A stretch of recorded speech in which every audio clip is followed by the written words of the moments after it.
ආයිබෝවන් හැමෝටම සක්වලීන් ගැන උනන්දුවන ඒ වගේම සක්වලීන් ගැන කුතුහලයෙන් ඉන්න ඔයාලා හැමෝවම සක්වල චණ්ඩි YouTube නාලිකාවට සාදරයෙන් පිළිගන්නවා.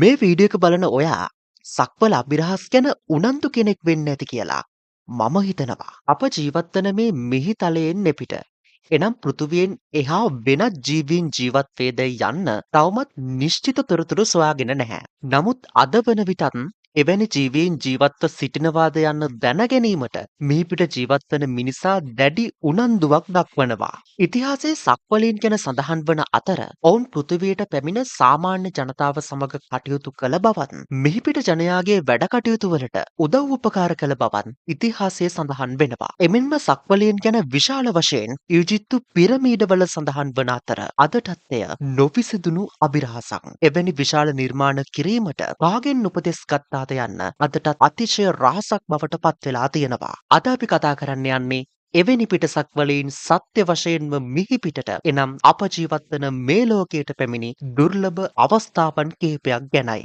මෙවැනි අවස්ථා අතිවිශාල ප්‍රමාණයක් වාර්තා වන අතර එයින් ප්‍රථමයෙන්ම ලෝකවාසී ජනයාට සක්වලීන් මිහිපිටට එනම් අප ජීවත් වන පෘථිවියට පැමිණි ප්‍රථම අවස්ථාව ගැන තමයි අපි මේ කතා කරන්න හදන්නේ. ඉතින් සක්වලීන් ගැන කතා කරොත් මුලින්ම අපිට මතක් වෙන්නේ ඇමරිකාව. ඇමරිකාවට සක්වලීන් ගැන තියෙන්නේ ආත්මීය බැඳීමක්නේ. මේ සිද්ධිය වෙන්නේ 1947 ජූලි මාස 4 වෙනිදා ඇමරිකා එක්සත් ජනපදයේ මෙක්සිකෝවට ආසන්න රොස්වේල් නැමැති ප්‍රදේශයේ. අද වන විට රොස්වේල් ඉන්සිඩන්ට් කියලා කිව්වහම පිටසක්වලීන් ගැන උනන්දු වෙන අය දන්නවා මොකක්ද අපි මේ කියන්න හදන්නේ කියලා.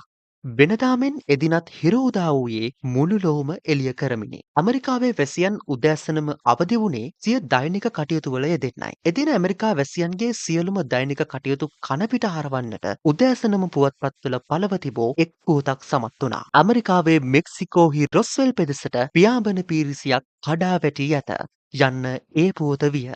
මේ පුවත රට පුරා පැතිරුණේ ලැවුගින්නක් මෙනි. යානය කඩා වැටි පුපුරා ගොස් ලෝහ කැබිලි ප්‍රදේශයේ විසිර ගොස් තිබිණි. රොස්වෙල් ඩේලි රෙකෝඩ් පුවත්පත මේ පිළිබඳව වාර්තා කර තිබුණා. මේ පුවතත් සමග ලෝවැසියෝ රොස්වෙල් පෙදෙසට පැමිණෙන්නට පටන් ගත්තා. ඇමරිකානු රජය වහා ක්‍රියාත්මක වී ඒ පෙදෙස තහනම් ප්‍රදේශයක් බවට පත් කරනු ලැබුවා. සාමාන්‍ය පුද්ගලයන්ට එහි ඇතුළු වීම සපුරා තහනම් කිරීමට ඇමරිකානු රජය තීරණය කරා. කුතුහලයට පත් මහ ජනතාව නොයෙක් කටකතා පැතිරෙව්වා. කඩාවැටුණු යානාවේ සිටි ජීවීන් ඒරියා 51 ප්‍රදේශයට ගෙන ගොස් ඇති අතර ඔවුන්ගෙන් කිහිප දෙනෙකුට බරපතල තුවාල සිදු වී ඇත යන්න එක් කටකතාවකි. ඒරියා 51 කියන්නේ ඇමරිකානු හමුදාවේ ගුවන් යානා සහ අවි පිළිබඳව පරීක්ෂා කිරීම, රටහදා බැලීම් සිදු කරන ස්ථානයක්. එහි ඇතුළු වීම සාමාන්‍ය ජනතාවට සපුරා තහනම්. බොබ්ලාස් නැමැති විද්‍යාඥයා රජයේ අනුග්‍රහය ඇතිව ඒරියා 51 ප්‍රදේශයේ පිටසක්වල ජීවීන් ගැන පරීක්ෂණ පවත්වමින් ඔවුන් සමග සම්බන්ධතා පවත්වුවා යන්න තවත් එක් කටකතාවකි.